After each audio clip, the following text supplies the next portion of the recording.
What's up, YouTube? It's your boy Nash here. Welcome back to the channel. Hold on, let me fix my camera. There we go. Sorry guys, I had to adjust my camera a little bit. Anyway guys, welcome back to the channel. Now before we get started with this week's episode of WWE's Biggest Issue,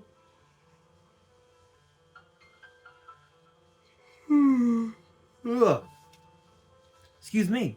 The road to 200 subs has now come to a close, and we're now on the road to 500 subs. Who knows, maybe we might hit 500 subs by the end of the summer. Only time will tell, but as I have said in previous videos, if this channel does get to 500 subs, excuse me, I will open up this Korean LOB booster box in its entirety on the channel that I got from my partners at Collector Store. So be sure to check them out. Link and address will be in the description below.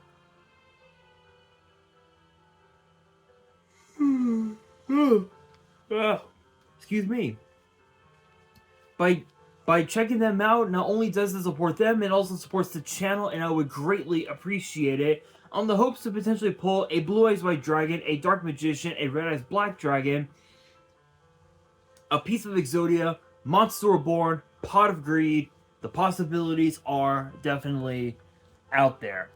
However, if this channel gets to 1,000 subs, I will open up this first edition Toon Chaos box in its entirety on the channel that I also got from my partners at Collector Store, on the hopes to potentially pull a collector's rare out of this set. But it wouldn't be the first time that I pulled a collector's rare, because I also pulled this. Freshly pulled out of my Genesis Impact box opening that I did last year is a collector's rare B-Cop from the Underworld. This thing looks absolutely gorgeous, you guys. The centering on the back is a bit off from top to bottom, as you guys could tell. Excuse me. But honestly, it really doesn't make much of a damn, because I am going to be getting this card graded.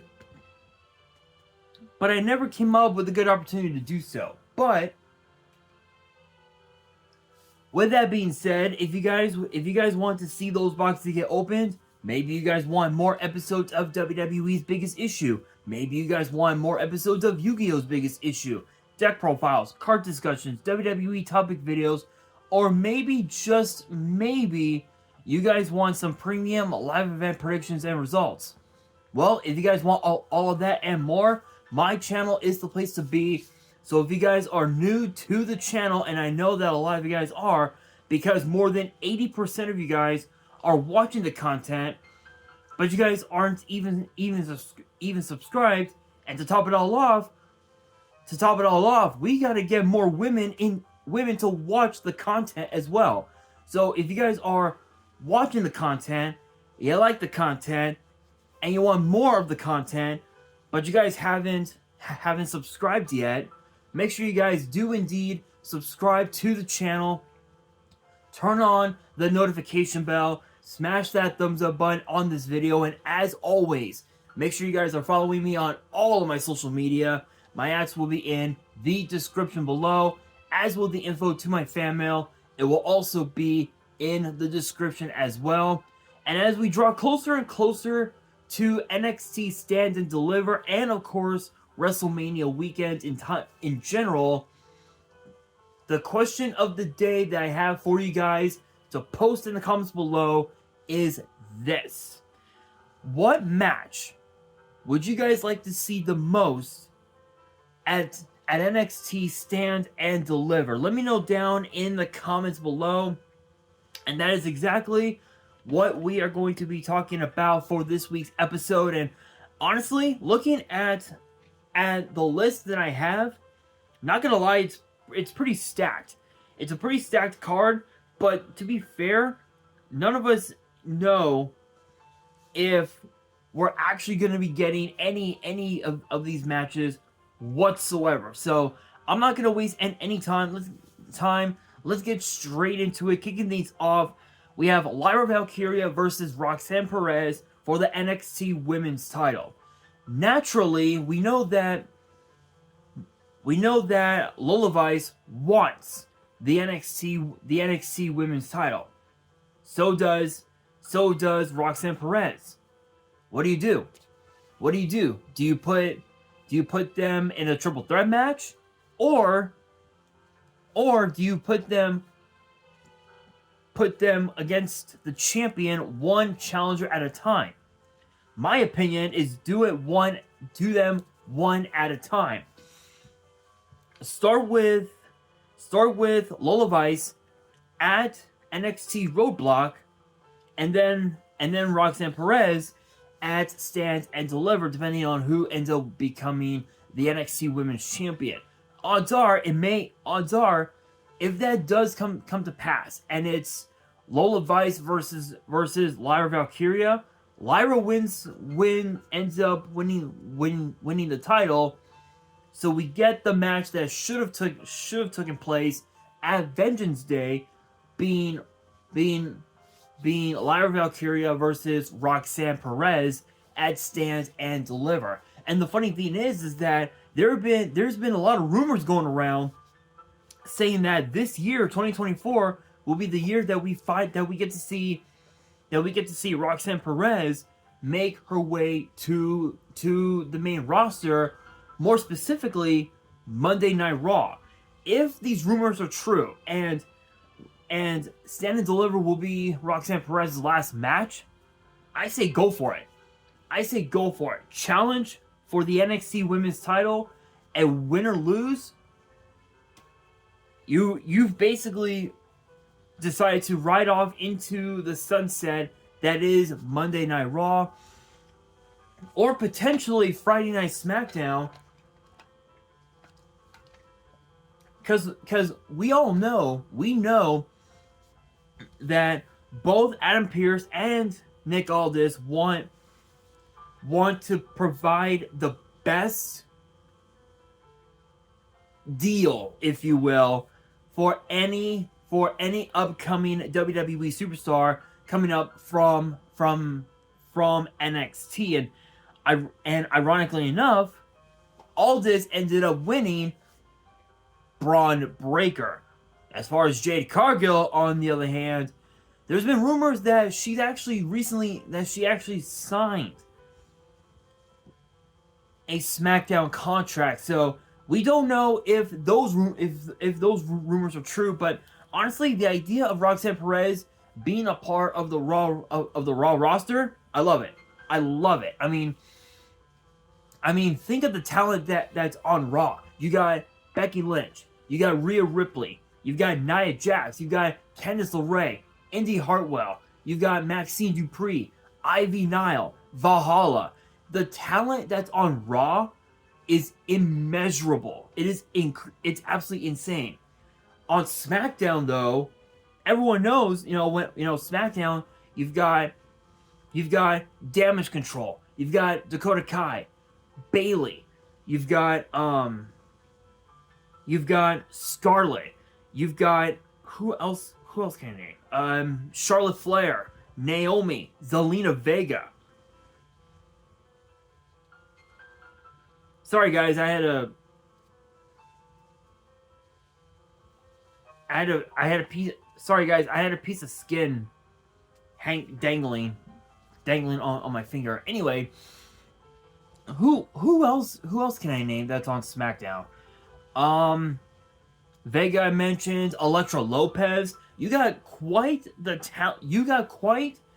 the talented amount, quite the roster for women's wrestling across not just across Raw, but SmackDown and even NXT. And again, Roxanne Perez going to Raw, I love the idea.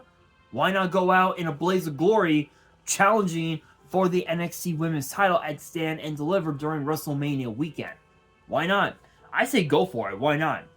It seems like a good idea, but we don't really know if that's going to be the direction that Ava has planned, or if it's just going to end up being a triple threat at Stand and Deliver, or perhaps at Roadblock. We'll have to see over time. But next up this one is a bit of an interesting one, and I say that because when you think about Eddie Thorpe and some of his major accomplishments, think about this. He defeated Dijak a few times on NXT. Excuse me. He's taken guys like Braun Breaker and Baron Corbin to the absolute limit. So in my opinion, I feel like he should be the next person to challenge Noam Dar for the Heritage Cup. Now, obviously, the NXT Heritage Cup dates all the way back to NXT UK. You know, during the pandemic, funny enough, and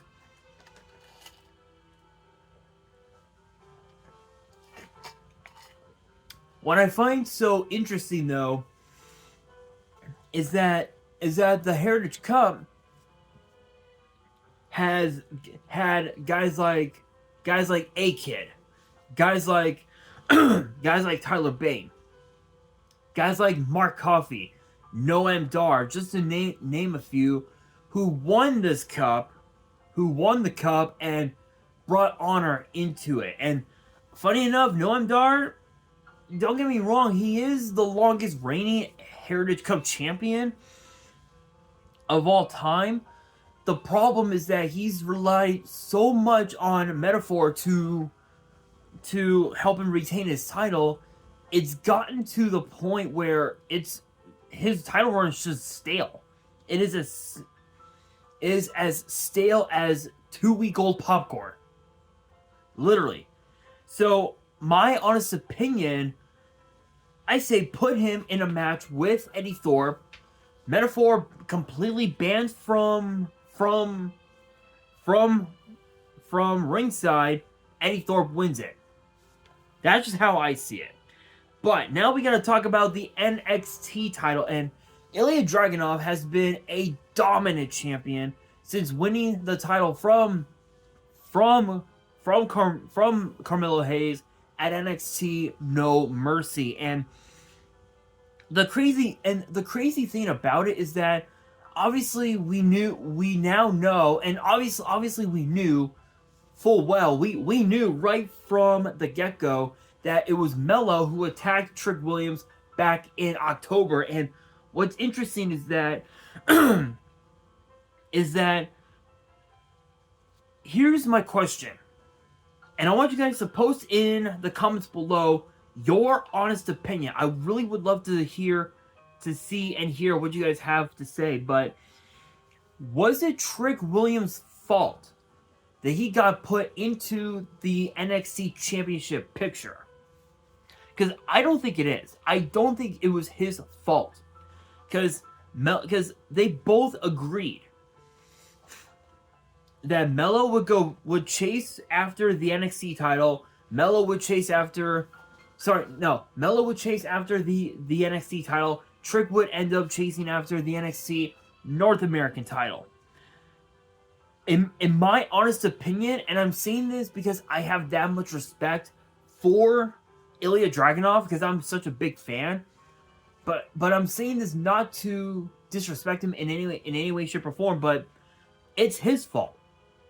It's Ilya's fault for putting Williams into that NXT title picture. I mean, don't get me wrong. Obviously, yes, the fans saw a lot of potential in Trick Williams, but ever since he got to NXT, most of the time he was Mello's hype man. He was Mello's hype man, and he helped Mello win and retain the NXT North American title on numerous occasions. Excuse me. You know, he helped Mello become NXT champion at last year's Stand and Deliver. And to top it all off, we did not expect Trick to be put in the NXT title picture. So the question being, if Mello goes after Dragunov, and we see that match take place at NXT Roadblock. Who should be next in line to challenge Dragunov? The only other person that I feel like is worthy, and that is Dragon Lee. Here's the funny thing.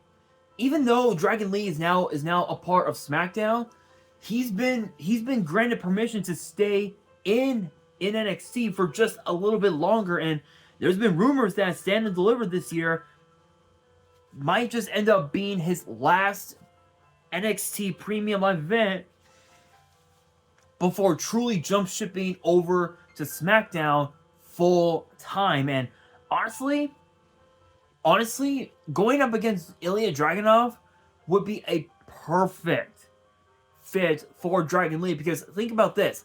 At last year's Stand and Deliver, Dragunov and Dragon Lee were both in a ladder match for the NXT North American title that not only featured those two, but if my memory serves correctly, if my memory serves right, going back into my old book here, I believe it also featured Wesley.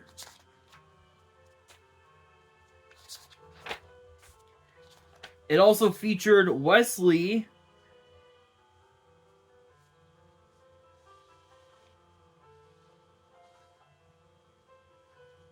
JD McDonough, and Axiom. And funny enough, Wesley ended up retaining the title, and wasn't it a ladder match? No, it was not. It was just a regular, fatal 5-way. So think about that, guys.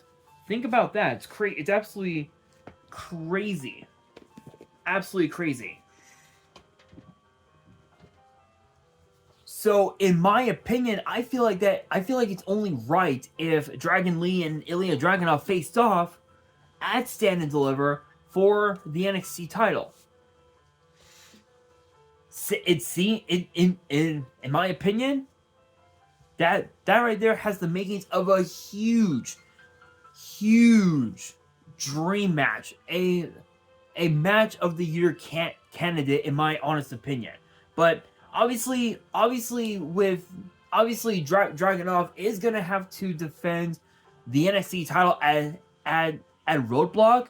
So my opinion, it's gonna have to be against Mello, and then Trick Williams gets involved and costs Mello the title, which we'll get to that in a bit. But next up, we've got the Wolf Dogs. Yeah, that actually does sound kind of cool. That sounds kind of cool.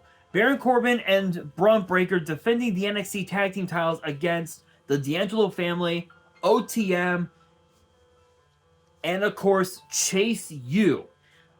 I know that I had Gallus on here, but I meant to say Chase U. And the reason being is because all four of these teams have beef with one another. Obviously, the family ends up becoming NXT Tag Team Champions by defeating, if my memory serves correct, if my memory serves right, they beat who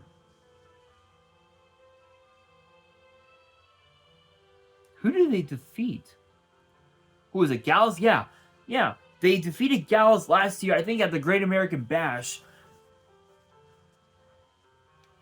I believe at the Great American Bash last year. And not only that, they lost the titles to Chase U, and then they ended up regaining the titles literally just a week later, and these guys defended the tag titles against OTM at Vengeance Day, not at Vengeance Day, at New Year's Evil, and then the Wolf Dogs end up winning the titles just literally last week on NXT. And to top it all off, Chase U was in debt because of their NXT Championship, NXT Tag Title victory over the Family. They ended up in debt right off the bat. And those calendars that was posted on WWE Shop has taken them out of debt completely, which congrats to them. So the way I see it, it's only fitting if these four teams were to face each other in a ladder match for the NXT Tag Team titles. And not only that, with Braun Breaker now being a part of SmackDown, I don't see any other way to end your time in NXT than teaming with your tag team championship partner, defending the titles, and win or lose, you go out in a blaze of glory. So honestly, Braun Breaker being a part of SmackDown, I love it.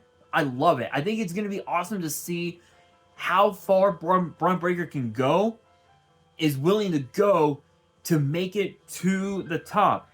And who knows, maybe Breaker might end up challenging Logan Paul for the United States title, or if he's got the balls big enough, he could challenge Roman Reigns at some point if he ends up retaining the title against Cody at WrestleMania, which we don't know at this point, but still, it's possible, but only time will tell. But going back with Dragunov, if Dragunov were to defend the NXT title at Roadblock, Trick Williams gets involved, costs Melo the title, and that sets up for what could potentially be the biggest match in NXT history. Carmelo Hayes versus Trick Williams. I feel like as if this is DIY all over again. Let me give you a bit of a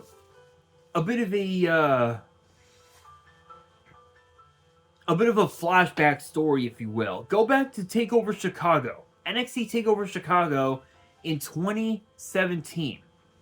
DIY challenged the Authors of Pain for the NXT Tag Team titles in a ladder match. They lost the match.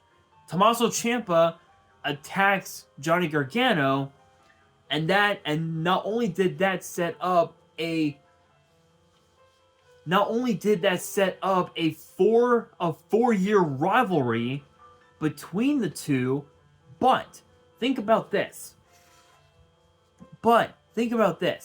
Tommaso Ciampa in the process became NXT champion.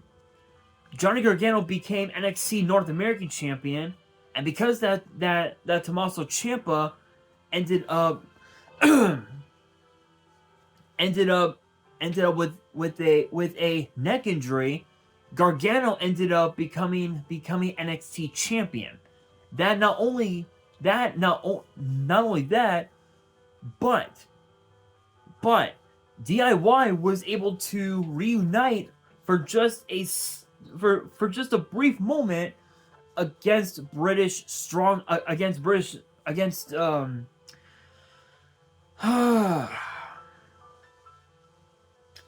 Mountain. That was the name. That was the team name. The team name that I was thinking of, against Mustache Mountain, and obviously Mustache. Obviously DIY won the match. Did they? I think they did. I gotta look back on my book because that was right before the pandemic started. So let's see. Let's take a look. Yeah. Yep. I was right. DIY actually defeated Mustache Mountain with meat in the middle to win the match, which that right there was huge. That was a huge match of the year candidate, as was the match between Imperium and the Undisputed Era, which that was their version of the main roster's PLE. Survivor Series, so it was pretty crazy to see. But think about this though. Even after that, Ciampa went. They both went their separate ways. Gargano ended up turning heel, which obviously his first heel run completely backfired. Completely backfired. The second time was indeed the charm, and Gargano ended up becoming the only 3-time NXT North American champion in history, and Tommaso Ciampa became a 2-time NXT champion. And from that point up until now, the rest is history. That is what we are dealing with here. Trick Williams is Johnny Gargano, and Carmelo Hayes is Tommaso Ciampa. That is what we are seeing here. So I feel like the only way to settle the beef completely is the same way that the DIY rivalry started, in an unsanctioned match. That's just how I see it. That match, Melo versus Trick, match of the year candidate. I love it. I love the idea. Let's see if we can tweet out to Ava saying, make the match happen. Why not? I love it. I love the idea. Let's make it happen. But with that being said, guys, that will do it for this week's episode of WWE's Biggest Issue. Hopefully you guys enjoyed. If you did, make sure you guys smash that thumbs up button. If you guys are new to the channel and you guys want more episodes of WWE's Biggest Issue in the future, make sure you guys subscribe to the channel, turn on the notification bell, and as always, make sure you guys are following me on all of my social media. My ads will be in the description below, as will the info to my fan mail. It will also be in the description as well. And on that, this is your boy Nash, signing out.